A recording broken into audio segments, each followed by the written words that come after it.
मेरा नाम पीहू है। मेरे पिता इस दुनिया में नहीं थे। मेरा सब कुछ सिर्फ मेरी माँ ही थी, जिन्होंने मुझे बचपन से लेकर अब तक बड़ी मुश्किल से पाला था।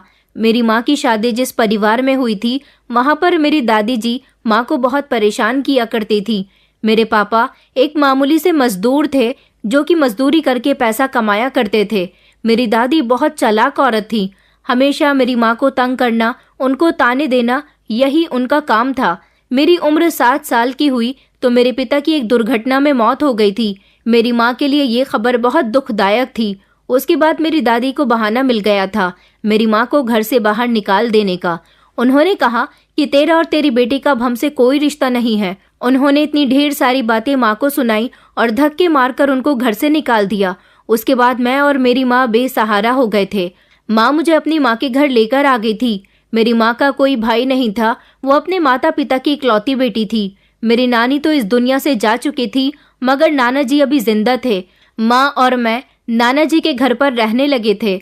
नाना जी जब तक जिंदा थे तब तक उन्होंने हम दोनों माँ बेटी का बहुत ख्याल रखा था। लेकिन वक्त बढ़ता गया और उम्र के आखिरी हिस्से में आकर मेरे नाना जी ने भी जिंदगी से मुंह मोड़ लिया था। उसके बाद हम दोनों माँ बेटी पूरी तरह से अकेले हो गए थे। हम उनके घर में तो रहते थे, मगर हमें कमाकर खिलाने वाला कोई भी नहीं था।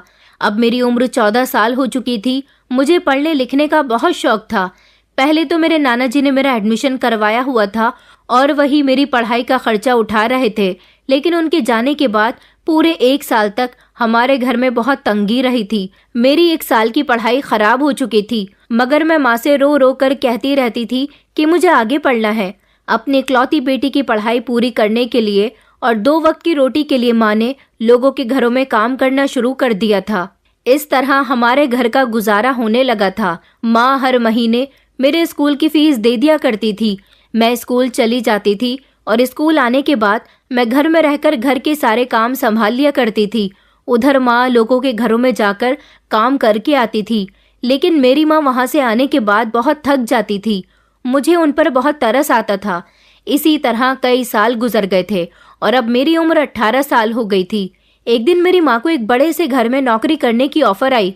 सुना था कि वो बहुत अमीर मालकिन है। माँ ने मुझे उसके बारे में बताया। वो कहने लगी कि अब मैं उनके घर में काम किया करूंगी। अब मुझे ज्यादा घरों में काम करने की भी जरूरत नहीं है।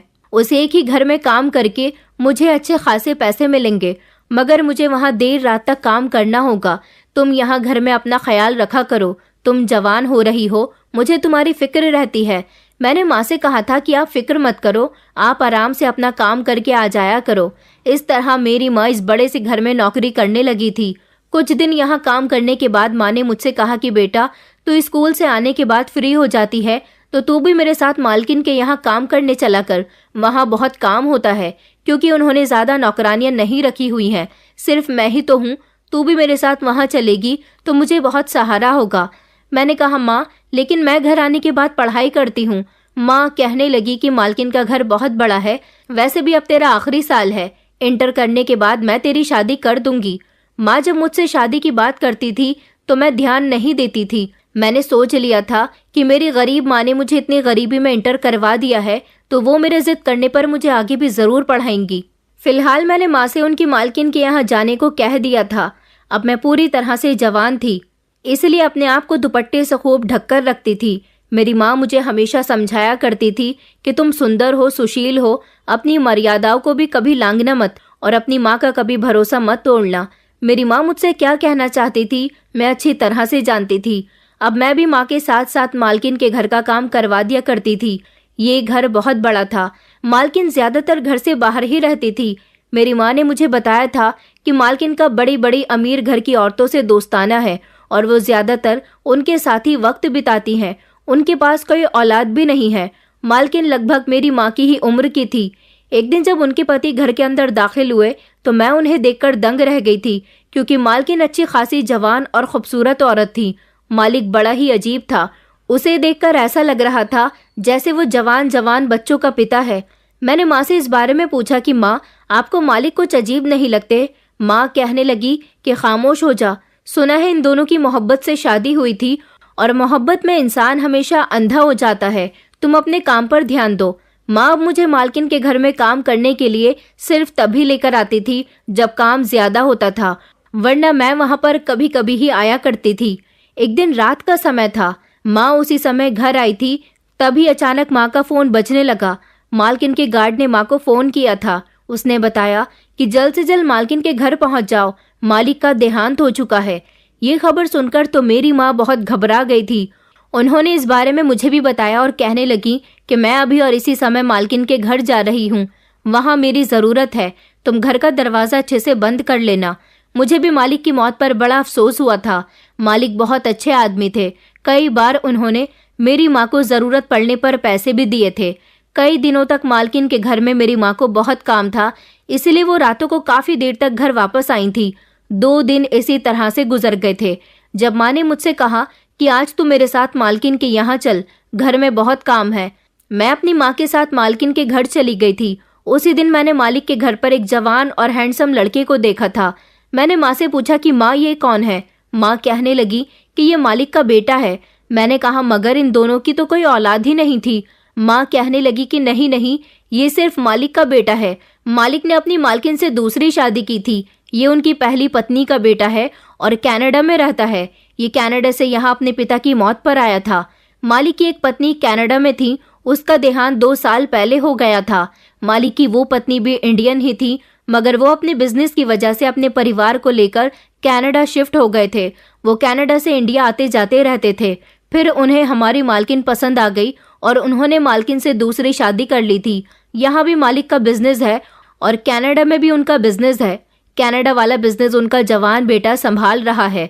अब ना जाने क्या होगा, ये बेचारा तो बिन माँ बाप का हो गया। इतने में ही मालकिन ने किसी काम के लिए आवाज़ लगा दी थी, तो माँ ने मुझे उनके कमरे में भेज दिया था। मैं मालकिन के कमरे में जा रही थी जब मैंने देखा कि मालिक का बेटा मालकिन के पास बैठा हुआ और उसने अपनी सौतेली माँ के हाथ पर हाथ रखा हुआ था। वो शायद उन्हें दिलासा दे रहा था, क्योंकि मालकिन का अपने पति की मौत पर रो रो कर बुरा हाल हो चुका था। मैं दरवाजे पर ही रुककर उन दोनों को देख रही थी और उनकी बातें सुन रही थी। वो अपनी सौतेली माँ से कहने लगा कि आपको परेशान होने की ज़रूरत नहीं है, मैं हूं ना आपका ख्याल रखने के लिए। भले ही पापा ने आपसे अपनी मर्जी की शादी की थी, मगर आप है तो उनकी पत्नी और इस तरह आप मेरी भी माँ हुई। मैं आपको माँ का ही दर्जा देता हूँ। मुझे बहुत अफसोस है पापा की मौत पर, लेकिन अब मैं आपका ख्याल रखूंगा और यहाँ पर आता जाता रहूंगा और पापा का बिजनेस भी संभाल लूंगा। मालकिन रोते हुए कहने लगी कि बेटा तुम क्या क्या करोगे, तुम बहुत अच्छे हो, तुम यहाँ अपने पिता की मौत पर अपनी नाराज़गी ख़त्म करके आए, मुझे बहुत अच्छा लगा। उसने कहा कि मैं पापा से नाराज़ नहीं था, उन्होंने मेरे साथ तो किसी तरह की कोई कमी नहीं की, मुझे पढ़ाया लिखाया, एक अच्छा इंसान बनाया।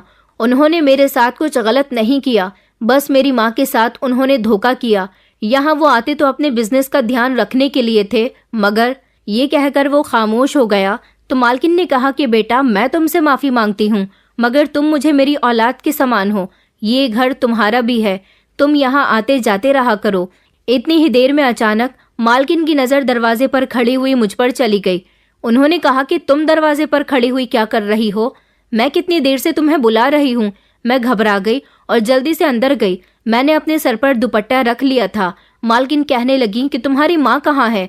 मैंने कहा कि वो किचन में कुछ काम कर रही हैं, आप मुझे बता दीजिए, मैं कर दूंगी। वो कहने लगी कि अपनी माँ से कहना कि आज अच्छा सा खाना बनाए, मेरा बेटा आया है। मैंने हाँ में अपनी गर्दन हिलाई और फौरन ही एक नज़र मालिक के बेटे पर डाली, जिसका नाम अक्षय था। मैंने नोटिस किया था कि अक्षय मुझे बड़ी गौर गौर से देख रहा था। मैं कमरे से बाहर आ गई थी और फिर उसके बाद से हर बार ही मैं नोटिस करती थी कि अक्षय साहब मुझे देखते रहते थे। उन्होंने मेरी माँ से भी अपनी बातचीत बहुत अच्छी कर ली थी। वो मेरी माँ को मासी कहकर बुलाते थे, क्योंकि मेरी माँ ने उनके लिए जो इंडियन खाना बनाया था वो खाना उन्हें बहुत पसंद आया था। उन्होंने माँ से मेरे बारे में भी पूछा था। वो कहते थे कि आपकी बेटी बहुत अच्छी है, कि आपकी बेटी पढ़ाई कर रही है। माँ ने उसे बताया था कि मेरी बेटी ने इंटर करने के बाद पढ़ाई नहीं की, अब मैं उसे आगे नहीं पढ़ाना चाहती क्योंकि मेरा इतना बजट नहीं है। मगर उन्होंने कहा था कि आप अपनी बेटी का कॉलेज में एडमिशन करवा दीजिए, इनका खर्चा मैं दे दिया करूँगा। जब से अक्षय साहब यहाँ आए थे घर में बहुत काम बढ़ा हुआ था।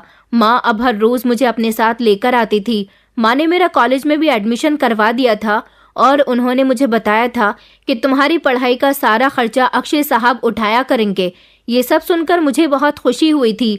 एक दिन मैं छत की सफाई करने के लिए जा रही थी जब मैंने अक्षय साहब को सीढ़ियों से नीचे उतरते हुए देखा।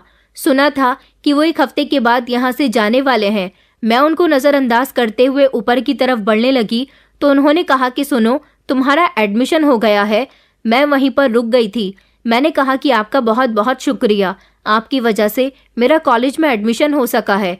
माँ मुझे आपके बारे में बता रही थी। वो हंसने लगी और कहने लगे कि कोई बात नहीं है। उसके बाद वो नीचे चले गए और फिर अब ना जाने क्यों वो मुझसे बात करने के बहाने ढूंढते रहते थे। जिस दिन अगर मैं मालकिन के घर काम करने नहीं जाती तो माँ बताती थी कि अक्षय साहब बार बार तुम्हारे बारे में पूछते रहते हैं, मगर वो ऐसा क्यों कर रहे थे। 1 हफ्ता भी पूरा हो चुका था। अक्षय साहब अब कनाडा जाने वाले थे। उन्होंने मालकिन से कहा था कि वो 1 महीने के बाद फिर से यहाँ पर आ जाएंगे। अब उन्हें अकेला नहीं छोड़ेंगे और अगर आपको किसी भी चीज़ की ज़रूरत हो तो वो अपने बेटे को फ़ोन करके कह सकती है। मालकिन बहुत खुश थी क्योंकि उन्हें बेटे का सहारा मिल गया था। मालकिन कोई ज़्यादा अच्छी औरत तो नहीं थी, लेकिन मालिक का बेटा बहुत अच्छा था। वो बिल्कुल उनके साथ उनके सगे बेटे की तरह ही रह रहा था। लेकिन जाने से पहले अक्षय साहब ने कुछ ऐसा किया जिससे मैं हैरान रह गई थी। उन्होंने मुझसे कहा कि मैं तुमसे मोहब्बत करने लगा हूँ। उन्होंने जज्बात में बहकर मेरा हाथ पकड़ लिया था, मगर मैंने उनका हाथ झटक दिया और कहा कि मैं कोई ऐसी वैसी लड़की नहीं हूँ। वो मुझसे हाथ पकड़ने की माफ़ी मांगने लगे और कहने लगे कि मैं कनाडा का रहने वाला हूँ, इसलिए बहुत खुले माहौल का हूँ, मगर मैं तुम्हारे साथ कुछ गलत नहीं करूँगा। मुझे तुमसे मोहब्बत हो गई है, मैं तुमसे शादी करना चाहता हूँ। मैंने कहा कि नहीं नहीं, ऐसा नहीं हो सकता, कहाँ आप और कहाँ मैं। वो कहने लगे कि मुझे पहली नज़र में ही तुमसे मोहब्बत हो गई थी, तुम मुझे बहुत पसंद आई थी। भले ही हम दोनों को एक दूसरे को देखे हुए 10-15 दिन हुए हैं, लेकिन जाने से पहले मेरे लिए बहुत ज़रूरी है तुमसे अपनी मोहब्बत का इजहार करना, क्योंकि मैं अपनी मोहब्बत का इजहार करने में देर नहीं करना चाहता था। तुम सोचकर जवाब दे देना, मैं अगली बार आऊँगा तो मुझे तुम्हारे जवाब का इंतज़ार रहेगा। ये कहकर वो वहाँ से चले गए थे, मगर वो मुझे सोच में डाल गए थे। मैं गहरी सोच में डूबी रहती थी। माँ भी मुझसे कहती कि तुझे क्या हो गया है, कहाँ खोई खोई रहती है, मगर मैं उन्हें क्या बताती। पढ़ाई में भी मेरा मन नहीं लगता था, बस अक्षय साहब के बारे में सोचती रहती थी। इसी तरह सोचते सोचते 1 महीना कैसे गुजर गया और अक्षय साहब के आने का समय आ गया था। अक्षय साहब आ चुके थे। उनके आने के 2-3 दिन बाद तक भी मैं मालकिन के घर काम पर नहीं गई थी, क्योंकि मेरे अंदर इतनी हिम्मत नहीं थी कि मैं उनका सामना कर सकती। फिर कुछ दिनों के बाद खुद ही अक्षय साहब मेरे कॉलेज आ गए और वहां आकर उन्होंने मेरा रास्ता रोक लिया। उन्होंने कहा कि मैं कई दिनों से तुम्हारा इंतजार देख रहा हूँ, तुम घर पर क्यों नहीं आ रही हो। मैं बहुत घबरा गई थी। मैंने कहा आप ये क्या कर रहे हो? तो वो कहने लगे कि मैं तुमसे बात करना चाहता हूँ, तुम मुझे कहीं दिखाई ही नहीं दे रही हो। मैं तुम्हारे घर भी गया था तो वहाँ पर ताला लगा हुआ था। फिर मुझे याद आया कि तुम ज़रूर अपने कॉलेज में होगी, इसलिए मैं तुमसे मिलने के लिए आ गया। मुझे मेरा जवाब चाहिए। देखो, मैं तुमसे शादी करके तुम्हें अपनी पत्नी बनाना चाहता हूँ। ये मत समझो कि मेरा कोई गलत मकसद है, मैं ऐसा इंसान नहीं हूँ। जब वो मुझसे इतनी जिद करने लगी तो हारकर मैंने उनसे कहा था कि मैं अपनी माँ का भरोसा नहीं तोड़ना चाहती। अगर आपको मुझसे शादी करनी है तो इस बारे में मेरी माँ से बात करनी होगी। वो इस बात पर भी राजी हो गए थे और फिर रात के समय बहाने से माँ को खुद ही घर ड्रॉप करने के लिए आ गए और घर के अंदर आने के बाद माँ से मेरा हाथ मांगने के लिए कहा। ये बात सुनकर मेरी माँ चौंक गई थी। उन्होंने कहा था कि मैं आपकी बेटी को बहुत खुश रखूंगा, मैं उसको चाहने लगा हूँ। मैं पीहू जैसे सिंपल लड़की से ही शादी करना चाहता था। मेरी माँ ने कहा था कि मुझे तो यकीन ही नहीं हो रहा। उन्होंने कहा कि आपको यकीन करना होगा, मैं आपकी बेटी को अपनी पत्नी बनाना चाहता हूँ। मैं अपने फैसले खुद करता हूँ, मुझे किसी की ज़रूरत नहीं है, इसलिए खुद ही आपसे अपनी और पीहू की शादी की बात करने के लिए आ गया हूँ। मेरी माँ तो फौरन ही इस रिश्ते के लिए तैयार हो गई थी। ऐसी कौन सी माँ होगी जो अपनी औलाद का भला नहीं सोचेगी। मेरी माँ को तो साफ साफ नजर आ रहा था कि उनकी बेटी अक्षय साहब जैसे लड़के से शादी करने के बाद मलिकाओं जैसी जिंदगी गुजारेगी। अक्षय साहब को मेरी माँ का जवाब सुनकर बहुत अच्छा लगा था। उन्होंने घर जाकर इस बारे में मालकिन से भी बात कर ली थी, लेकिन मालकिन ने उनसे नाराजगी जाहिर की थी। उन्होंने कहा था कि तुम एक नौकरानी की बेटी से शादी करना चाहते हो, तुम दिखने में भी बहुत अच्छे हो, तुम्हारा कारोबार भी बहुत अच्छा है, तो फिर तुम्हें क्या सूझ रही है कि तुम ऐसी लड़की से शादी करो? तुम्हारे लिए तो बड़े से बड़े अमीर घर की लड़कियों के रिश्ते की लाइन लग जाएगी। उन्होंने कहा कि जी मैं जानता हूँ, मगर मुझे बड़े और अमीर घर की लड़की से शादी नहीं करनी। मुझे तो पीहू ही पसंद आ गई है और मैं उससे ही शादी करना चाहता हूँ। अक्षय साहब की सौतेली माँ ने उनको रोकने की काफी कोशिश की कि वो मुझसे शादी ना करें, मगर अक्षय साहब ने उनकी एक न सुनी। मेरी शादी अक्षय साहब के साथ कुछ ही दिनों के बाद तय हो गई थी। ये बात मेरी माँ और मैं भी जानते थे कि अक्षय साहब की माँ इस शादी से खुश नहीं है, लेकिन शादी से एक दिन पहले ही ना जाने उनको क्या हो गया था कि वो हमारे घर आई और उन्होंने घर आते ही मेरा माथा चूमकर मुझे प्यार किया था और कहने लगी कि मुझे जल्द ही अपनी बहू को अपने घर लेकर जाना है। माँ मालकिन को चौंक कर देखने लगी थी, क्योंकि मालकिन ने माँ से भी कहा था कि तुम्हारी बेटी का अक्षय के साथ कोई जोड़ नहीं है, इसलिए खुद ही इस रिश्ते से इनकार कर दो। और मेरी माँ ने अक्षय साहब को समझाने की भी कोशिश की थी, मगर वो नहीं समझे थे। अब जब वो हमारे घर पर आई थी तो उनका एक अलग ही रूप था। उन्होंने कहा कि अक्षय भले ही मेरा सौतेला बेटा है, लेकिन उसकी पसंद पीहू है, तो अब मैं क्या कर सकती हूँ। मैं रिश्ते के लिए मान गई हूँ। उनका इस तरह अचानक रिश्ते का मान जाना कुछ बड़ा ही अजीब था, मगर मैं खुश थी कि उनकी मर्जी से अब ये शादी होने जा रही थी। मैं कमरे में मौजूद थी। थोड़ी देर उन्होंने मुझसे बातचीत की थी और फिर उसके बाद उन्होंने मुझे कमरे से जाने का कहा। वो मेरे लिए बहुत सारे गिफ्ट्स लेकर आई थी। उन्होंने कहा था कि मुझे तुम्हारी माँ से कुछ ज़रूरी बात करनी है, तुम कमरे से बाहर चली जाओ। इसलिए मैं कमरे के बाहर आ गई थी, मगर मुझे ये नहीं पता था कि मालकिन और मेरी माँ के बीच आपस में ऐसी भी क्या बातचीत हो रही है। आधे घंटे तक वो लोग कमरे में बैठी आपस में बातें करती रही थी। मालकिन तो हंसती मुस्कुराती और खुशी खुशी मुझे गले लगाती हुई घर से चली गई थी, लेकिन मेरी माँ का चेहरा उदास था। मैंने माँ से कहा, माँ क्या हुआ है? मालकिन ने आपसे क्या बात की थी? माँ मुस्कुराई और कहने लगी कि कुछ नहीं बेटा, बस ऐसे ही। अच्छा तू अब अपनी शादी की तैयारियां कर। मैं तो बहुत खुश हूँ। सारी जिंदगी मैंने तेरे लिए बहुत सारी मेहनत की है। जितना तुझे मिला तूने उसी में गुजारा किया। तेरी कोई ख्वाहिश भी कभी पूरी नहीं हुई, मगर अब जिस घर में तू जाने वाली है वहां तुझे अपनी ख्वाहिशें पूरी करने के लिए तरसना नहीं पड़ेगा। अक्षय साहब ने मुझसे वादा किया था कि वो शादी के बाद भी मेरी पढ़ाई जारी रखेंगे। मेरी शादी अक्षय साहब के साथ हो गई थी।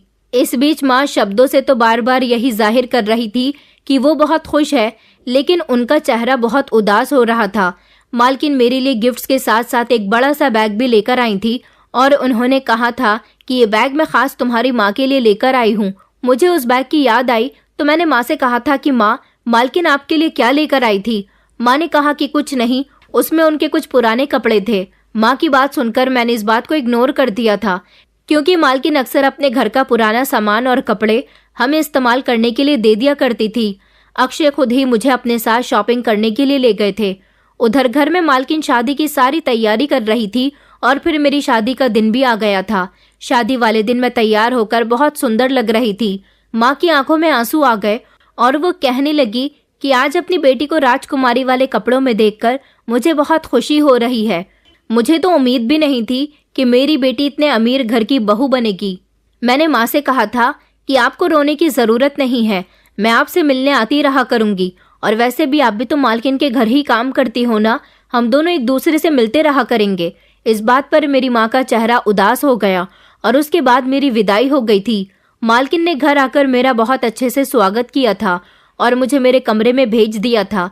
मेरी नई जिंदगी की शुरुआत अक्षय जी के साथ हो चुकी थी। वो मुझे हासिल करके बहुत खुश हुए थे। शादी के लगभग एक हफ्ते तक हम दोनों एक साथ रहे, लेकिन एक हफ्ता पूरा होते ही उन्होंने मुझे अपने साथ कनाडा चलने के लिए कहा था। उन्होंने कहा कि मैं पहले यहाँ तुम्हारी वजह से आता जाता रहा, लेकिन अब मैंने सोच लिया है कि मैं तुम्हें और छोटी मॉम को अपने साथ कनाडा लेकर जाऊंगा।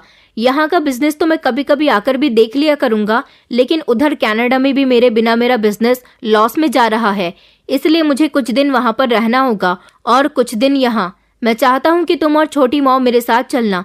मैंने कहा कि जी, मैं आपके साथ चलने के लिए तैयार हूँ, लेकिन जब अक्षय जी ने मालकिन से कनाडा चलने की बात कही तो उन्होंने साफ इनकार कर दिया था कि वो यहाँ से कहीं नहीं जाएंगी। अक्षय जी कहने लगे, लेकिन मैं अब आपको यहाँ अकेला नहीं छोड़ सकता। जब पापा थे तब बात कुछ और थी, पापा के बाद अब मेरी जिम्मेदारी है आपका ख्याल रखना। अक्षय जी की बात सुनकर मालकिन कहने लगी कि ये तुम कैसी बातें कर रहे हो बेटा, मैं यहाँ अकेली कहाँ हूँ, अब घर में बहू आ गई है ना। अक्षय जी की बात सुनकर मालकिन कहने लगी कि ये तुम कैसी बातें कर रहे हो बेटा, मैं यहाँ अकेली कहाँ हूँ। अब घर में बहू आ गई है ना मेरे साथ रहने के लिए, तुम चले जाओ यहाँ से। मैं और पीहू घर में हैं तो एक दूसरे का ख्याल रखने के लिए। अक्षय जी ने कहा कि नहीं, पीहू भी तो मेरे साथ ही जा रही है। उन्होंने कहा कि पीहू का वहाँ क्या काम है, तुम पीहू को यहीं छोड़कर जाओ। उन्होंने कहा कि नहीं, अब मेरा यहाँ कई दिनों बाद आना होगा, इसलिए मैं आप दोनों को साथ ही लेकर जाना चाहता हूँ। अक्षय जी ने छोटी मॉम से भी उनका सामान बांधने के लिए कह दिया था, लेकिन इस सब में एक अजीब बात ये थी कि मेरी शादी को 3 दिन हो चुके थे। अक्षय जी यहाँ से मुझे लेकर जाने वाले थे। माँ काम पर क्यों नहीं आ रही थी? माँ को देखे हुए मुझे कई दिन गुजर गए थे। मैंने सोचा था कि जाने से पहले एक बार मैं अपनी माँ से ज़रूर मिलकर जाऊंगी। हम लोग अगले ही दिन कनाडा के लिए निकलने वाले थे, मगर जब सुबह सवेरे हम सब लोग सोकर उठे तो देखा कि छोटी मॉम की तबीयत बहुत ख़राब हो रही है। वो तो बिस्तर पर बेसुध लेटी हुई थी और ज़ोर ज़ोर से चिल्ला रही थी, कह रही थी कि उनके पेट में बहुत तेज़ दर्द हो रहा है। अक्षय जी ने डॉक्टर को बुलवाया। डॉक्टर ने उन्हें बेड रेस्ट बताया था। अक्षय जी छोटी मॉम की वजह से बहुत परेशान हो गए थे, क्योंकि उनकी कनाडा की फ़्लाइट थी और उन्हें जल्द से जल्द कनाडा पहुंचना था। इधर छोटी मॉम की तबीयत ख़राब होने से उन्हें यहाँ भी रुकना था। दोपहर तक छोटी मॉम की तबीयत कुछ बेहतर हुई तो उन्होंने कहा कि बेटा, तुम कनाडा जाने वाले थे ना, तुम चले जाओ। तुम मेरी और पीहू की फिक्र मत करो। मेरी तबीयत ठीक नहीं है, क्या पता मेरी तबीयत ठीक होने में कितना समय लगे। उधर तुम्हारे काम का बहुत नुकसान हो रहा है।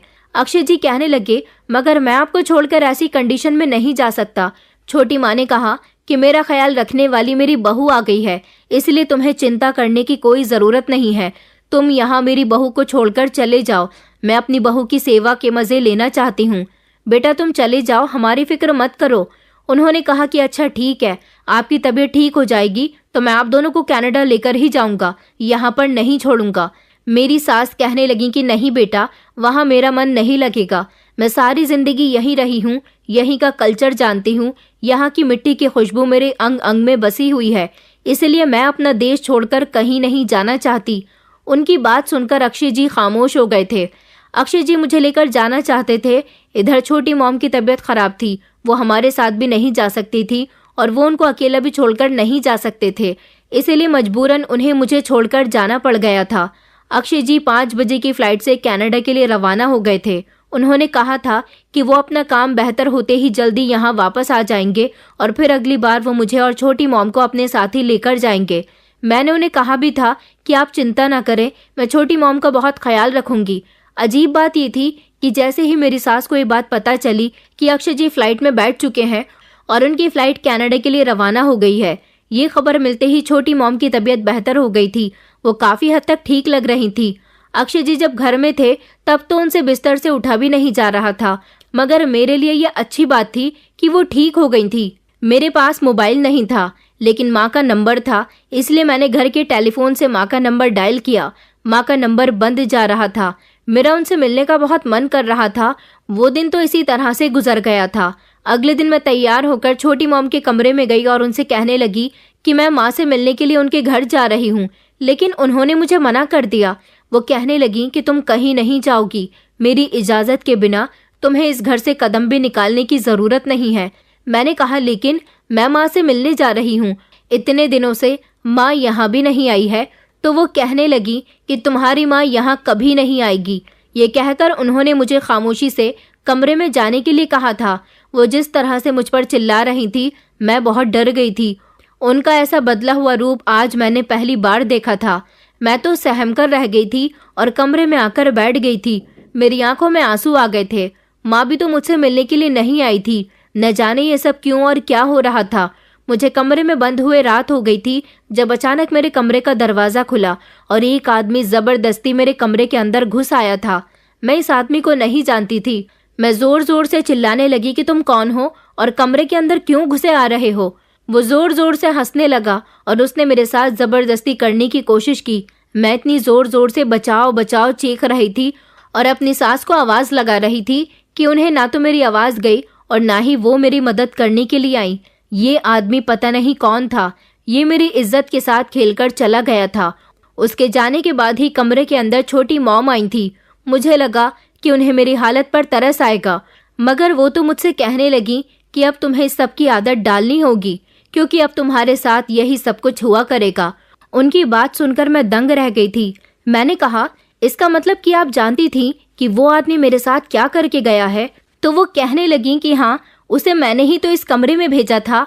आखिर मैंने उससे तुम्हारी अच्छी कीमत जो वसूल की है। मैंने कहा, ये आप क्या कह रही हो? ऐसा नहीं हो सकता। तो वो कहने लगी कि हाँ, अब ऐसा ही होगा। मैं उनके पास गई। मैंने कहा, आप ये सब कुछ क्यों कर रही हो? अक्षय जी आएंगे तो मैं उनको सब कुछ बता दूंगी। मेरे इतना कहने पर उन्होंने मेरे गाल पर एक जोरदार थप्पड़ मार दिया और मुझे धक्का देकर बिस्तर पर गिरा दिया। कहने लगी कि अगर तूने किसी को भी कुछ भी बताने की कोशिश की तो अच्छा नहीं होगा। वो मेरे कमरे का दरवाजा बाहर से बंद करके चली गई थी। उन्होंने मुझे इस कमरे में कैद कर दिया था। मैं जोर जोर से चीख रही थी, चिल्ला रही थी, उनसे दरवाजा खोलने को कह रही थी, मगर उन्होंने तो मुझे कमरे में बंद कर दिया था। उन्होंने मेरे साथ ये सब कुछ जानबूझकर किया था। मेरी कुछ समझ नहीं आ रहा था कि मैं क्या करूं। अगले दिन फिर से एक नया आदमी कमरे के अंदर दाखिल हुआ और उसने भी मेरे साथ वही सब कुछ किया। वो मेरी इज्जत के साथ खेलकर चला गया। उसने बहुत ज्यादा शराब पी हुई थी। उसने मुझे बुरी तरह से मारा भी था। मेरा शरीर जख्मी हो गया था। यहाँ मुझे कोई बचाने वाला नहीं था। कई दिन इसी तरह से गुजर गए थे और मैं हर रात एक नए आदमी की हवस का शिकार हो जाती थी। कोई मेरे साथ मारपीट करता तो कोई मुझे बुरी तरह से नोच डालता था। छोटी मॉम ने मेरी माँ की जगह अब कोई नई नौकरानी रख ली थी जो मुझे कमरे के अंदर खाना देने के लिए आती थी। मैं उस खाने को नहीं खाती तो छोटी मॉम फिर से मुझे बहुत मारती थी और जबरदस्ती खाना खाने के लिए कहती। मेरा मुंह दबोचकर वो कहती थी कि अगर तूने खाना नहीं खाया और तू जिंदा नहीं रही तो मैं अक्षय को क्या जवाब दूंगी? मैं तुझे जान से मार दूंगी अगर तूने किसी को कुछ भी बताया। वो मेरा मुंह दबोचकर कहती थी कि अगर तूने खाना नहीं खाया और तू जिंदा नहीं रही तो मैं अक्षय को क्या जवाब दूंगी? मैं तुझे और तेरी माँ को जान से मार दूंगी अगर तूने किसी को भी कुछ भी बताया तो, और यहाँ से भागने की कोशिश भी की तो, क्योंकि तेरी माँ मेरे कब्जे में है। मेरे तो दिन रात रोते रोते ही गुजर रहे थे।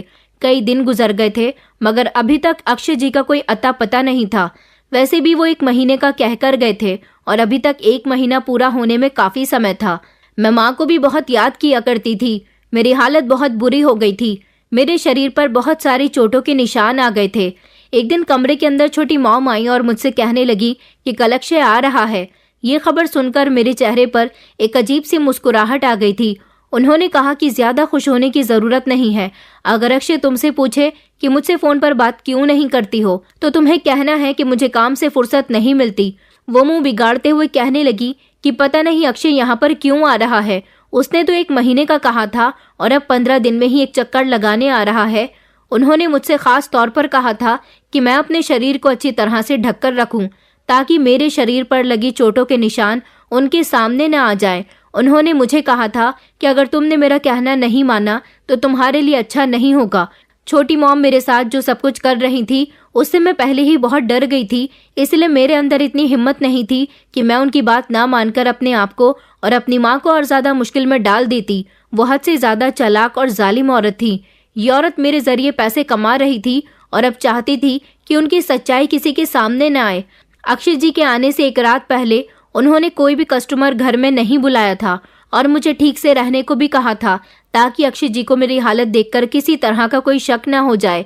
छोटी मॉम ने मुझसे कहा था कि तुम्हें अपने पति से भी दूर रहना है, उससे सिर्फ दूर दूर से बात करनी है, उसे अपने करीब नहीं आने देना। तुम्हारे शरीर पर लगे निशान देखकर वो समझ जाएगा कि तुम्हारे साथ कुछ गलत हुआ है। अगले दिन जब अक्षय जी घर आए तो उनको देखकर मेरी आंखों में आंसू आ गए थे। मैं उनको देखकर बहुत रोई थी। उन्हें लगा कि मैं उनको इतने दिनों बाद देखकर रो रही हूँ, मगर वो नहीं जानते थे कि मैं किस तकलीफ से गुजर रही हूँ। घर में इस नई नौकरानी को देखकर भी वो चौंक गए थे। उन्होंने मेरे ही सामने छोटी मॉम से सवाल किया था कि आपने नई नौकरानी रख ली है, मासी वो कहाँ है? छोटी मॉम कहने लगी कि बेटा, पीहू की माँ ने खुद ही यहाँ से आने के लिए मना कर दिया। उसका कहना है कि ये घर अब मेरी बेटी का ससुराल हो गया है, इसलिए मैं यहाँ पर काम नहीं करूँगी। उसने अपने लिए कहीं दूसरी जगह नौकरी तलाश कर ली है।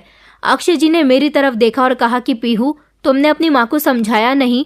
वो यहाँ पर कई सालों से नौकरी करती आ रही है, उन्हें दूसरी जगह नौकरी तलाश करने की क्या जरूरत थी? इतने में ही छोटी माँ मेरे सामने आ गई और कहने लगी, अच्छा तुम पीहू से सवाल करने बंद करो और आराम से बैठो। मैंने नौकरानी से खाना लगाने के लिए कहा है। आते ही उस बेचारी से सवाल जवाब करने शुरू कर दिए। देखा नहीं तुम्हारी याद में बेचारी कितनी कमजोर हो गई। खाना खाने के बाद हम दोनों कमरे में चले गए थे। मेरे चेहरे पर ना तो हंसी थी और ना ही मैं ज्यादा अक्षय जी से बातचीत कर रही थी, क्योंकि ऐसा करने से मुझे छोटी मॉम ने मना किया हुआ था।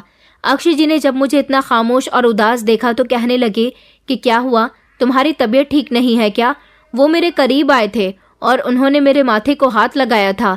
तभी मैं झट से पीछे हो गई और मैंने कहा कि नहीं, मुझे कुछ नहीं हुआ, बस मुझे नींद आ रही है। वो कहने लगे कि मैं तुमसे यहाँ मिलने के लिए आया हूँ और तुम्हें नींद आ रही है। मैं उनके कहने की खातिर बिस्तर पर बैठ गई थी। वो मेरा हाथ पकड़कर कहने लगे कि इस दुनिया में मैं सबसे ज्यादा प्यार अपने माता पिता से करता था। उसके बाद अगर मुझे कोई प्यारा है तो वो तुम हो। जब मेरी उम्र 6 साल थी तब मेरे माता पिता कनाडा शिफ्ट हो गए थे। वहां जाकर मेरे पापा अपने बिजनेस की वजह से यहाँ आते जाते रहते थे। फिर धीरे धीरे मैं बड़ा होता गया। जब मैं 15 साल का था जब पापा यहाँ आते और फिर वहाँ वापस कई कई दिनों में जाते थे। मैं उनको याद करता रहता था। पापा मुझे और मेरी मम्मी को तो जैसे भूलते जा रहे थे। फिर एक वक्त ऐसा आया जब हमें पता चला कि पापा ने यहाँ इंडिया में दूसरी शादी कर ली है और वो अपनी पत्नी के साथ ही ज्यादातर वक्त बिताते हैं। तभी तो कनाडा नहीं आना चाहते। वो वक्त मेरे लिए और मेरी मम्मी के लिए बहुत ही कड़ा वक्त था, क्योंकि कोई भी औरत अपने पति के आगे अपनी जगह दूसरी औरत को बर्दाश्त नहीं कर सकती। ये सब कुछ बहुत दुखदायक था, मगर फिर भी पापा छोटी मॉम से शादी कर चुके थे। फिर धीरे धीरे मैं बड़ा होता गया। मेरी मम्मी ने भी इस बात पर सब्र कर लिया था कि अब उनकी सौतन आ गई है। मम्मी बीमार रहने लगी और फिर एक दिन वो भी इस दुनिया को छोड़कर चली गई। पापा ने मम्मी के मरने के बाद कनाडा पूरी तरह से आना जाना छोड़ दिया था। मैंने अपनी पढ़ाई पूरी करने के बाद पापा का कनाडा वाला बिजनेस संभाल लिया था। अब पापा बेफिक्र हो गए थे। मुझे पता चला था कि पापा ने छोटी मॉम से शादी क्यों की। दरअसल मेरे पापा अमीर बाप के एक बिगड़े हुए बेटे थे, जो शुरू से ही गलत औरतों के साथ कांटेक्ट रखते थे। अपने पैसे का गलत औरतों पर इस्तेमाल करते थे, उनके साथ रातें गुजारते थे। लेकिन कनाडा जाने के बाद मेरे पापा पूरी तरह से सुधर गए थे। कुछ समय के बाद जब वो जल्दी जल्दी अपने बिजनेस के लिए यहाँ आते रहे, तब फिर से उन्हें अपनी पुरानी यादें ताज़ा करने की सूझी और फिर से उन्होंने वही सब कुछ करना शुरू कर दिया। वो कोठों पर जाने लगे थे और कोठे पर ही उन्हें छोटी मॉम मिल गई थी। छोटी मॉम उनको इतनी पसंद आ गई थी कि उन्होंने अपनी दौलत से उनको पूरी तरह से खरीद लिया और उनसे शादी कर ली थी। मेरी मम्मी ने पापा को बहुत बुरा भला कहा, उनसे उनका झगड़ा भी हुआ, मगर अब कुछ नहीं हो सकता था। पापा उनको अपनी जिंदगी में पत्नी की अहमियत दे चुके थे। मैंने भी छोटी मॉम को एक्सेप्ट नहीं किया था, लेकिन पापा के मरने के बाद मुझे एहसास हुआ कि पापा छोटी मॉम से प्यार करते थे। वो भी उनकी पत्नी थी, इसलिए मुझे उनके जाने के बाद उनकी दूसरी पत्नी का ख्याल रखना होगा। अक्षय जी की आंखों में आंसू थे और वो अपने पिता की कहानी मुझे सुना रहे थे। अब मुझे समझ आया था कि ये औरत कितनी घटिया है। ये औरत एक गंदी जगह से आई है, तभी तो इसने मुझे भी उसी रास्ते पर उतार दिया। मैंने रोना शुरू कर दिया था।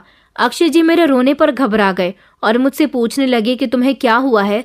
मैंने कहा कि कुछ नहीं, मेरी तबीयत ठीक नहीं है। ये कहकर मैं करवट लेकर लेट गई थी। 2-3 दिन अक्षय जी मेरे साथ रहे।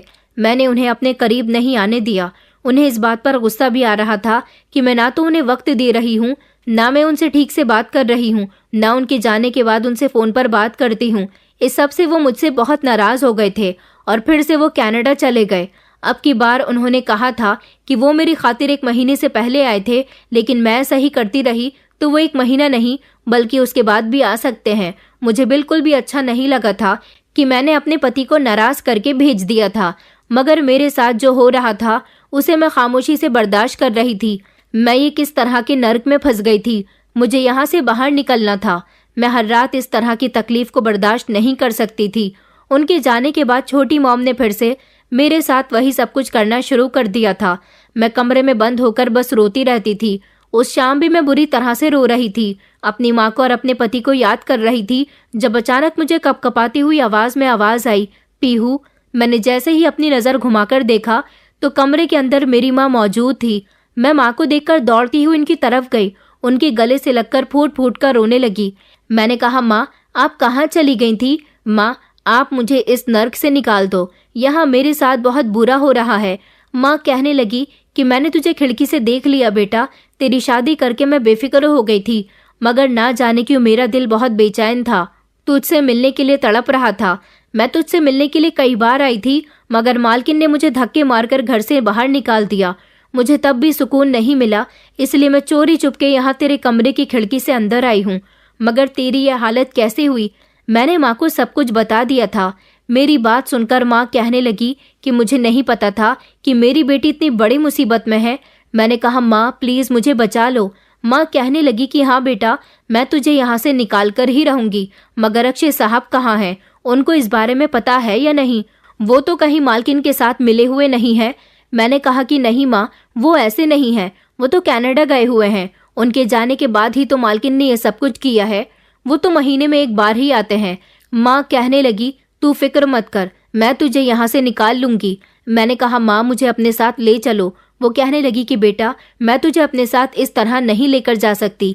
ये औरत बहुत खतरनाक है, ये तेरे साथ कुछ भी कर सकती है। मैं अभी जाती हूँ, मगर तू फिक्र मत करना, मैं तुझे बचाकर रहूंगी। इतनी ही देर में किसी के कमरे की तरफ आने की आवाज आई तो माँ जिस रास्ते से कमरे के अंदर आई थी उसी रास्ते से वापस चली गई थी। माँ ने कहा था कि ये औरत बहुत पैसे वाली है, अगर मैं तुझे यहाँ से ले भी गई तो ये तुझे कहीं से भी ढूंढ निकालेगी और फिर हम लोग कुछ भी नहीं कर सकेंगे। मेरी माँ वहां से चली गई थी। इतनी ही देर में कमरे के अंदर छोटी मॉम आई और कहने लगी कि कमरे के अंदर कौन आया था? मैंने कहा कि कोई भी नहीं आया था। तो उन्होंने मुझे बालों से पकड़ लिया और कहने लगी कि मुझसे झूठ बोलती हो, मुझे पता है कि यहाँ मैंने किसी के बोलने की आवाज़ सुनी थी। वो चलती हुई खिड़की की तरफ आई और कहने लगी कि खिड़की में ताला नहीं है, इसका मतलब यहाँ कोई आया था। उन्होंने मेरे मुंह पर थप्पड़ मारा तो मैंने उन्हें बता दिया था कि मेरी माँ आई थी। वो कहने लगी कि अच्छा तो ठीक है, तुम अपनी माँ के घर मेरे साथ चलो। मैंने कहा कि आप मेरे साथ अच्छा नहीं कर रही हो, मैंने माँ को सब कुछ बता दिया है, माँ मुझे बचा लेंगी। तो वो कहने लगी, तुम्हारी माँ तुम्हें कैसे बचा सकती है? वो तो खुद तुम्हें यहाँ बेच कर गई थी। उन्होंने अक्षय से तुम्हारी शादी करवाने पर मुझसे 50 लाख रुपए वसूल किए हैं। तुम्हारी माँ का कहना था कि शादी के बाद मेरी बेटी के साथ तुम जो चाहे कर सकती हो। मैं खुद अपनी बेटी को तुम्हारे हवाले कर रही हूँ, मगर मुझे उसकी कीमत चाहिए।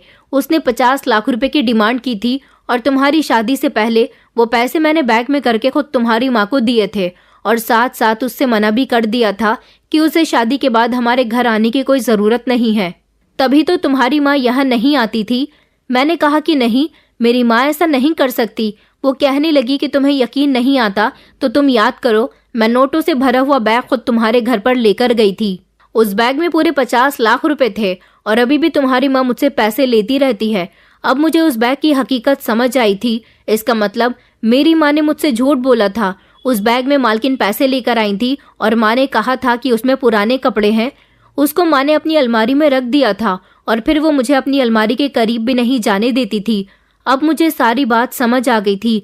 बस तभी से मुझे अपनी माँ से भी अब नफरत महसूस होने लगी थी कि क्या कोई माँ इतना भी खुदगर्ज हो सकती है जो पैसे के लिए अपनी बेटी को ऐसे नर्क में झोंक दे। मुझे अब माँ से उम्मीद नहीं थी कि वो मुझे बचा लेगी, क्योंकि अपनी माँ के पास जाने से बेहतर था कि मैं इसी नरक में पड़ी रहती। अब मैंने रोना धोना भी छोड़ दिया था और मैं खामोशी से वो सब कुछ करती रहती थी जैसा छोटी मॉम कहती थी। कई दिन इसी तरह से गुजर गए थे। मैं हर रात कमरे में आने वाले नए मर्द की हवस का शिकार बनती थी। मैंने अब रोना धोना भी छोड़ दिया था। मेरी किस्मत में बहुत बुरा हुआ था, लेकिन किस्मत तो किसी की भी कभी भी बदल सकती है। मैं इस बंद कमरे में ही अपने दिन और रात काट रही थी। अब की बार अक्षय जी भी घर नहीं आए थे, क्योंकि वो भी मुझसे नाराज थे। लगभग 2 महीने गुजर जाने के बाद एक समय मेरे लिए ऐसा आया जिसकी मुझे बिल्कुल भी उम्मीद नहीं थी। रात का समय था जब एक आदमी कमरे के अंदर आया था। उसने कमरे का दरवाजा जैसे ही अंदर से बंद किया, धड़ाम से दरवाजा खुल गया और वो आदमी जमीन पर गिर गया था। दरवाजा खोलने वाला इंसान अक्षय जी थे। उन्होंने उस आदमी को बुरी तरह से पीटना शुरू कर दिया। वहां पर पुलिस भी आ गई थी। पुलिस ने उस आदमी को अरेस्ट कर लिया था। साथ ही साथ उन्होंने अक्षय जी की सौतेली माँ के हाथ में भी हथकड़ियां पहना दी थी। ये सब मेरे लिए एक करिश्मा था। ये सब क्यों और कैसे हुआ था ये भी मुझे पता चल गया। पुलिस अक्षय जी की माँ और उस आदमी को अरेस्ट करके ले गई थी। मैं अक्षय जी के गले लगकर फूट फूट कर रोने लगी थी। उस दिन उनके सामने मेरी तकलीफ बयान हो गई थी। उन्होंने मुझसे कहा कि अब तुम्हें रोने की जरूरत नहीं है, मैं आ गया हूं ना, और तुम्हारे असल आरोपियों को अब सजा मिलेगी। मैंने कहा, मगर आपको ये सब कुछ कैसे पता चला? तो वो कहने लगे कि मैं जब भी छोटी मॉम से तुमसे फ़ोन पर बात करने के लिए कहता तो वो कहती कि तुम किसी न किसी काम में बिजी हो, और पिछली बार जब मैं यहाँ पर आया था तो तुम्हारा मूड मेरी तरफ से ठीक नहीं था। तभी मैं समझ गया था कि तुम्हें मुझसे मोहब्बत नहीं हुई है, इसलिए मैं तुमसे नाराज़ था और यहाँ नहीं आना चाहता था, मगर मेरा दिल नहीं मान रहा था। इसलिए अब की बार 1.5 महीना हो गया था। वहाँ जाने के बाद मुझे तुम्हारी बहुत याद आती थी, लेकिन तुमने मुझसे कभी बात करने की कोशिश ही नहीं की। मेरा दिल नहीं माना तो मैं यहाँ पर आ गया। जैसे ही मैं यहाँ आया तो मासी ने मुझे गेट पर ही रोक लिया और वो मुझे लेकर यहाँ से अपने घर चली गई। और वहाँ जाने के बाद उन्होंने मुझे तुम्हारी इस कंडीशन के बारे में बताया। मुझे तो उनकी बात पर विश्वास ही नहीं हो रहा था। मैंने कहा, अगर छोटी मॉम पीहू के साथ ये सब कुछ कर रही है तो पीहू ने मुझे क्यों नहीं बताया। उन्होंने कहा कि पीहू को मालकिन ने बहुत डरा धमका कर रखा हुआ है, वो या मैं कुछ भी नहीं कर सकती। मैं अपनी बेटी से मिलने के लिए वहाँ गई थी। उसने मुझे तुम्हारे बारे में बताया था कि तुम 1 महीने में एक बार आते हो, इसलिए मैं ना जाने कब से तुम्हारे यहाँ आने का इंतजार कर रही थी, क्योंकि मेरे पास तुम्हारा कोई कांटेक्ट नंबर नहीं था जिससे मैं तुम्हें तुम्हारी सौतेली माँ की सारी सच्चाई बता सकती। इसलिए मैं रोज सुबह सवेरे घर से बाहर छुपकर तुम्हारे आने का इंतजार करती रही कि कभी तो तुम यहाँ वापस आओगे। मैं पुलिस के पास भी कंप्लेंट करवाने के लिए गई थी, मगर तुम्हारी सौतेली माँ ने उस पुलिस इंस्पेक्टर को भी खरीद लिया और मुझ पर ही उल्टा चोरी का इल्जाम लगा दिया। मैं जेल से बड़ी मुश्किल से बाहर आई हूँ बेटा। मेरी जमानत मेरे पड़ोसियों ने करवाई है, क्योंकि वो लोग मुझे बहुत अच्छे से जानते हैं। तुम्हारी सौतेली माँ बहुत खतरनाक औरत है। मैं नहीं चाहती कि मेरी बेटी के साथ और कुछ भी गलत हो। वो मेरे पैरों में गिरकर मुझसे रिक्वेस्ट करने लगी, मेरी बेटी को बचा लो। मैंने उन्हें भरोसा दिलाया और कहा कि मैं डायरेक्ट तो छोटी मॉम पर इल्जाम नहीं लगा सकता, लेकिन मैं पहले छुपकर सबूत इकट्ठे करने की कोशिश करता हूँ। मैं यहाँ अपने एक दोस्त के घर पर रहने लगा था, लेकिन मैंने अपने दोस्त के थ्रू छोटी मॉम के बारे में सारी इन्फॉर्मेशन निकाली और उन्होंने घर में जो नई नौकरानी रखी है, मैंने उसे भी ज्यादा पैसों का लालच देकर खरीद लिया। उसने मुझे तुम्हारे बारे में सब कुछ बता दिया, तो मुझे पता चला था कि आज भी कोई कस्टमर आने वाला है, इसलिए मैं मौके पर पुलिस को लेकर आ गया और नौकरानी ने भी सारा सच पुलिस को बता दिया। इस तरह ये लोग पकड़े गए। अक्षय जी की बात सुनकर मैं दंग रह गई थी। मैंने कहा, माँ ने ये सब कुछ क्यों किया? उन्होंने तो खुद मुझे पैसों की खातिर यहाँ बेचा था।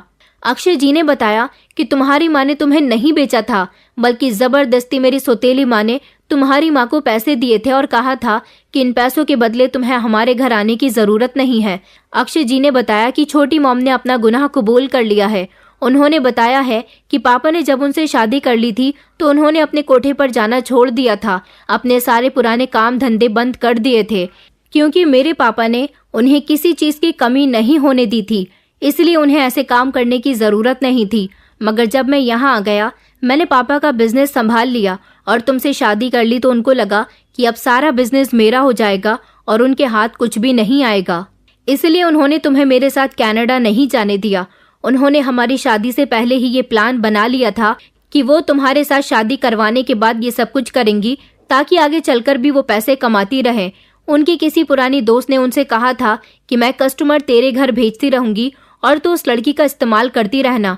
उन्होंने तबीयत खराब होने का भी नाटक किया था और तुम्हारी माँ को भी चोरी के आरोप में फंसा दिया। मैंने अपने कानों को हाथ लगा लिए थे। मैंने कहा कि मुझसे बहुत बड़ी गलती हो गई, मैं अपनी माँ को गलत समझ बैठी थी। अक्षय जी कहने लगे कि छोटी मॉम सिर्फ तुम्हारा ब्रेन वॉश करना चाहती थी। चलो हम तुम्हारी माँ के घर चलते हैं और उसके बाद फिर मैं तुम्हें अपने साथ कनाडा ले जाऊंगा।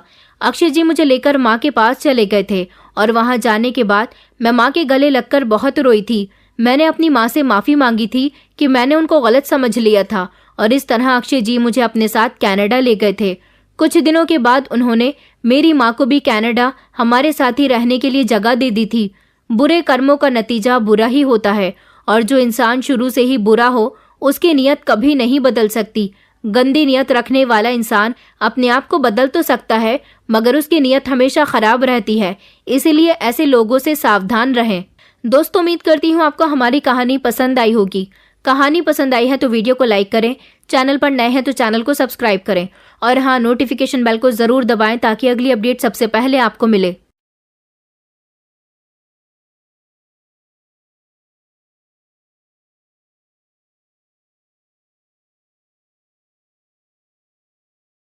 मैं अपने कमरे में खिड़कियां बंद करके आराम से बैठा हुआ था। मैं गलती से अंदर से दरवाजे की कुंडी लगाना भूल गया था। उसी वक्त अचानक मेरी भाभी अंदर आ गई। सामने का नजारा देखकर वह तुरंत बाहर भाग गई, लेकिन मैंने अपना काम रोकना सही नहीं समझा। जब मैं बाहर आया तो भाभी बोली, क्यों विपिन, अंदर क्या कर रहे थे? मैंने कहा, भाभी आपको पता ही है, अब मेरे मुंह उसे क्या सुनना चाहती है।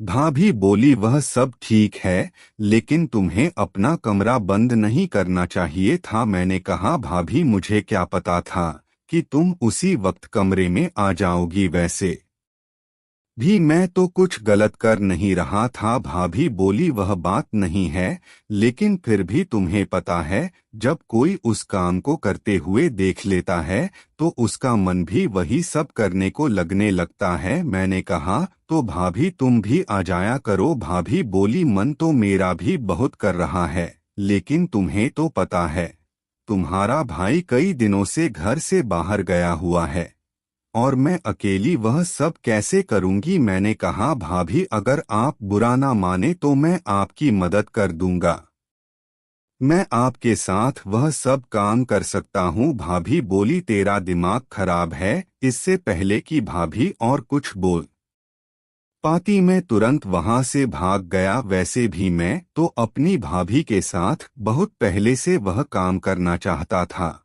लेकिन हाँ कहने की हिम्मत नहीं हो रही थी। आज भाभी ने मुझे देख लिया था तो आज वह बात कहने का सही टाइम आ गया था और माहौल भी था, इसलिए मैंने वह बात कह दी। इससे एक बात मुझे पता लगी कि बात कहने का भी एक सही समय आता है। उस समय बात कर लेनी चाहिए, उस समय आपकी बात पूरी होने के बहुत चांस होते हैं। एक दिन भाई और भाभी छत पर काम कर रहे थे। मैं उन्हें यह सब करते हुए देख रहा था। मैंने कुछ देर खड़े होकर देखा, मेरे सामने फेस टू फेस एक फिल्म चल रही थी।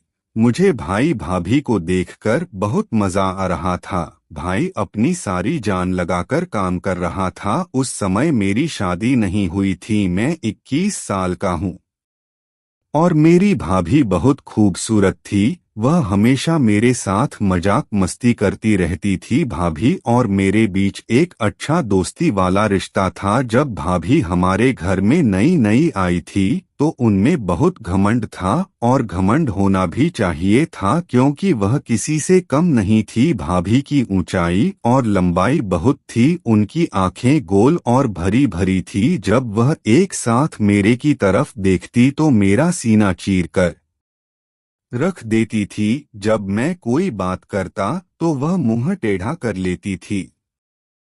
तब से मैं समझ गया था कि भाभी में खूबसूरती का घमंड भरा हुआ है। भाई एक प्राइवेट कंपनी में काम करते थे। जहां वह काम करते थे वह हमारे घर से 60 किलोमीटर दूर था। उन्हें वापस आते आते आधी रात हो जाती थी। कभी कभी तो वह घर वापस नहीं आते और वहीं ठहर जाते थे। वह बस अब वहीं रहने का प्रबंध कर रहे थे, क्योंकि घर रोजाना आना जाना बहुत दूर पड़ जाता था। जब भाई जी वापस नहीं आते थे तो भाभी अपने कमरे में अकेली रहती थी। मैंने भाभी को कई बार अकेले देखा था और उन्हें देखकर ही मैंने भी महसूस किया कि मेरे भाई आधी रात घर आते हैं, कभी काम करते हैं और कभी नहीं। जितनी भाभी को प्यार की जरूरत थी, भाई उतना प्यार भाभी को नहीं दे पा रहे थे। यह बात मुझे पूरी तरह से समझ आ गई थी। एक दिन सुबह मैंने देखा भाभी बहुत उदास लग रही थी, तो मैंने उनसे पूछा, क्या हुआ भाभी, आप उदास लग रही हैं? भाभी बोली, मेरी तबीयत कुछ ठीक नहीं लग रही। फिर मैंने उनके लिए मेडिकल स्टोर से दवाई ले आई। दवाई खाकर भाभी अपने कमरे में चली गई। थोड़ी देर बाद उनका हालचाल पूछने के लिए मैं उनके कमरे में गया तो देखा कि उन्हें काफी बुखार था। मैंने कहा, भाभी भाई जी आज घर नहीं आएंगे? भाभी बोली, वह ऑफिस के काम के लिए कुछ दिनों के लिए बाहर गए हैं, मैंने कहा अब क्या करूं भाभी की तबीयत तो बिगड़ती जा रही है। तभी मुझे ध्यान आया मेरा एक दोस्त था रोहित, उसके पापा डॉक्टर थे। मैंने तुरंत रोहित को फोन किया और कहा रोहित तुम्हें एक काम करना है। वह बोला हाँ बताओ क्या काम है। मैंने कहा तू जल्दी से अपने पापा को मेरे घर भेज दे, मेरी भाभी की तबीयत बहुत खराब है। वह बोला ठीक है यार मैं अभी भेज देता हूँ। थोड़ी देर बाद रोहित के पापा आ गए। उन्होंने भाभी को एक इंजेक्शन लगा दिया और कुछ दवाइयाँ लिखी। करीब 2 घंटे बाद भाभी को मिल गया। फिर सुबह मैं बाथरूम जा रहा था तो भाभी बोली विपिन 1 मिनट आओ मेरे पास। मैं उनके पास गया। भाभी बोली मुझे माफ कर दो। मैंने पूछा किसके लिए, तो भाभी बोली जब से मैं इस घर में आई हूँ एक बार भी तुझसे सीधे मुंह बात नहीं की और तू मेरा कितना ख्याल रखता है यह कल मुझे पता चला जब मेरी तबीयत खराब थी। मैंने कहा भाभी कोई बात नहीं, मैं तो तुम्हें अपनी ही मानता हूँ। फिर मैंने सोचा कि भाभी तुझे अपने दिल की बात कह दूं, यही सही मौका है। लेकिन मैंने सोचा अभी दिल की बात बताना बेवकूफ़ी होगी क्योंकि अभी तो भाभी मेरी ओर बात करने लगी है।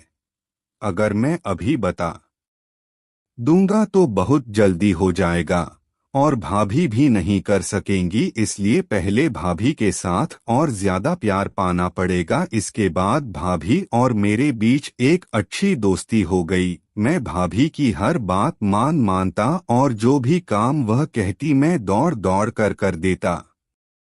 भाभी अब मेरे प्रति थोड़ी ज्यादा आकर्षित होने लगी थी। एक दिन भाभी ने मुझसे कहा विपिन तुम्हारा भाई तो कभी कभी ही घर आता है, तुम रात को मेरे कमरे में आ जाया करो, हम दोनों बातें कर लेंगे या एक साथ बैठकर फिल्म देख लेंगे। अकेले में मेरा कमरे में जी नहीं लगता। मैंने अपने मन में सोचा लो भाभी मुझे हिंट दे रही है डायरेक्ट से, तो अब मुझे और भी आसान हो गया। अब किसी भी तरह से अपनी बात कह ही दूंगा। मैं भाभी के कमरे में गया तो भाभी अभी भी घर के काम कर रही थी। भाभी को देखकर मेरा मन मचल गया और मैंने मोबाइल में मूवी देखने लगा। वीडियो की आवाज पूरी ऊंची थी और पूरे कमरे में सुनाई दे रही थी।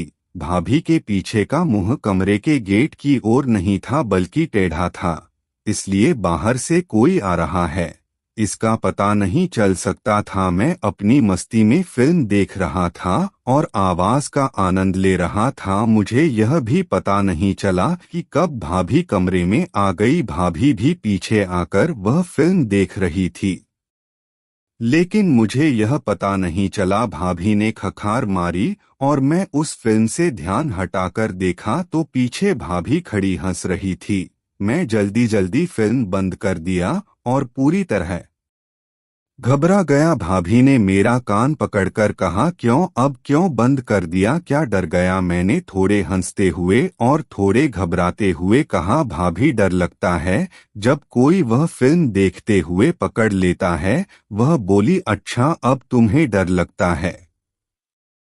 जब भाभी के कमरे में फिल्म देखने लगे थे तब तो डर नहीं लगा कि भाभी कब आ सकती है। मैंने कहा भाभी बस क्या बताऊं, आपके कमरे में पता नहीं क्या है, बस जब आना होता है तो मन मचलने लगता है। मैं भाभी का हाथ पकड़कर बेड पर बैठ गया और कहा भाभी मैं एक बात कहना चाहता था, क्या तुम बुरा तो नहीं मानोगी? भाभी बोली तू तो कुछ भी कह ले, मैं अब बुरा नहीं मानूंगी। मैंने कहा अगर मुझे बुरा मानना होता तो जो तुमने हरकत की उसे देखकर तो मैं तुझे कमरे से बाहर निकाल देती। मैंने थोड़ी नजरें झुका ली और फिर कहा भाभी जब तुम पहली बार इस घर में आई थी तब से मुझे तुम बहुत अच्छी लगती हो। भाभी बोली अच्छा जी तो फिर क्या करें? मैंने कहा भाभी मैं तुम्हारे साथ एक बार। भाभी बोली विपिन पर यह कैसे हो सकता है?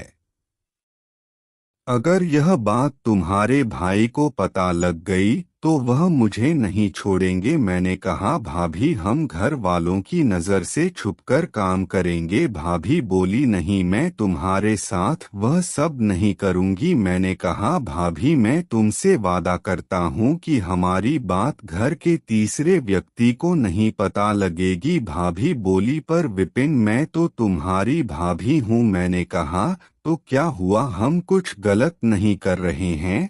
भाभी ने कहा तू तो देख ले भाई तो आधी रात को घर आता है थका हुआ, कभी कभी वह तुम्हें खुश करता है कभी नहीं। मुझे भाई जी के बारे में सब पता है, बस तुम खुश रहने का दिखावा करती हो। भाभी का चेहरा वहां ही उतर गया और भाभी का चेहरा देखकर मुझे सच का पता लग गया। भाभी बोली हाँ विपिन तुम सच कह रहे हो, बस टाइम ही बीतता है। मैं भाई जी से खुश नहीं हूँ।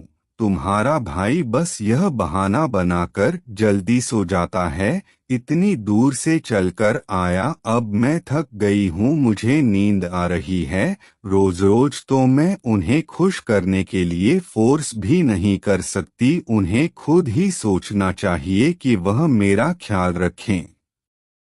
वह तो बस तब प्यार करते हैं जब उनका मूड होता है।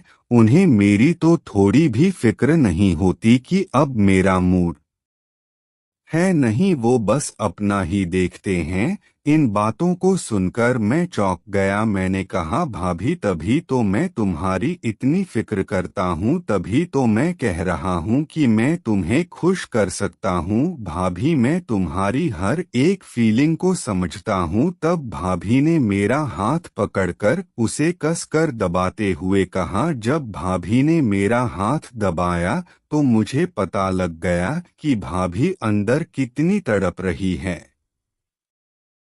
भाभी ने कहा अच्छा विपिन तुम इतनी फीलिंग समझते हो, कितने समझदार हो गए हो। मैंने तो कभी तुम्हारी ओर ध्यान नहीं दिया। मैंने कहा हाँ भाभी मैं तुम्हें पूरी तरह समझता हूँ। भाभी बोली चल मैं सोच कर बताती हूँ, अब तुम अपने कमरे में जाओ। जिस हिसाब से भाभी ने मुझे कमरे में भेजा वह मुझे पसंद नहीं आया। मेरा पूरा मूड खराब हो गया लगा था अब कुछ भी नहीं हो सकता था। अगले दिन मैं सुबह बाथरूम में नहाकर बाहर निकला, उस समय ही भाभी भी आ गई।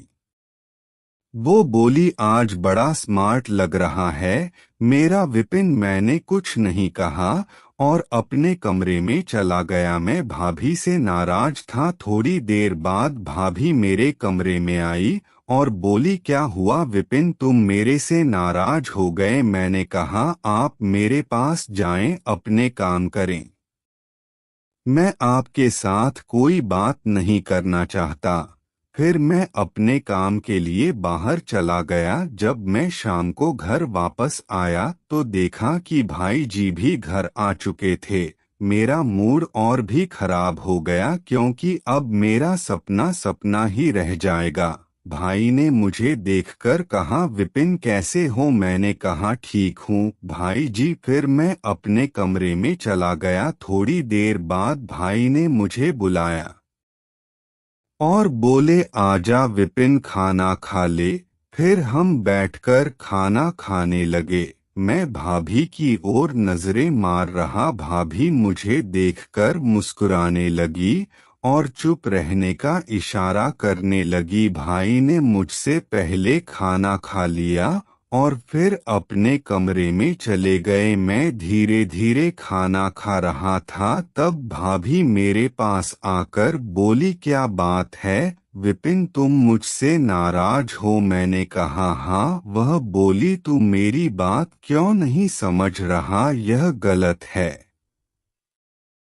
मैंने कहा इसमें गलत क्या है। भाभी बोली तू अपने कमरे में जा, खाना खाकर सो जा। मैंने कहा मैं सोऊंगा कि जागूंगा, आपको इससे क्या। और मैंने कहा मैं आज रात छत पर ही बैठा रहूंगा, बिल्कुल नहीं सोऊंगा। यह कहकर मैं अपने कमरे में चला गया। मैंने ठान लिया था कि चाहे कुछ भी हो जाए एक बार तो अपना सपना पूरा करके ही रहूंगा। जब सब सो गए मैंने अपने कमरे का दरवाज़ा जोर से खोला ताकि भाभी को पता लग जाए कि मैं छत पर जा रहा हूँ। फिर मैं छत पर चला गया। मैं वहाँ 2 मिनट तक बैठा रहा।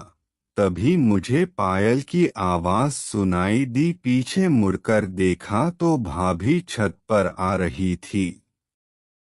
वह मेरे पास आकर बैठ गई और बोली, तू पागल हो गया है? इतनी रात को इधर छत पर क्या कर रहा है? मैंने कहा, मेरी जी मैं वही करूंगा जो चाहता हूँ। आप नीचे जाइए। भाभी ने मेरा हाथ पकड़कर अपने हाथों में लिया और बोली, विपिन अंदर से तो मैं भी तेरे साथ हूँ पर अब हम वो काम नहीं कर रहे हैं।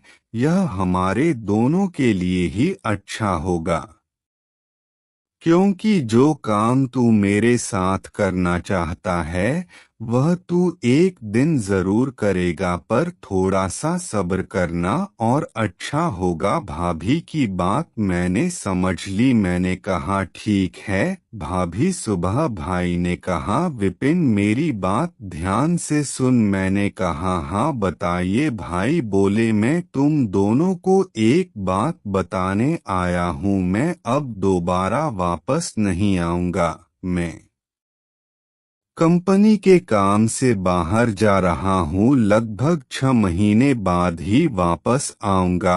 मैंने कहा, अच्छा भाई जी। भाई बोले, हाँ, और अब इस घर की जिम्मेदारी तेरी है।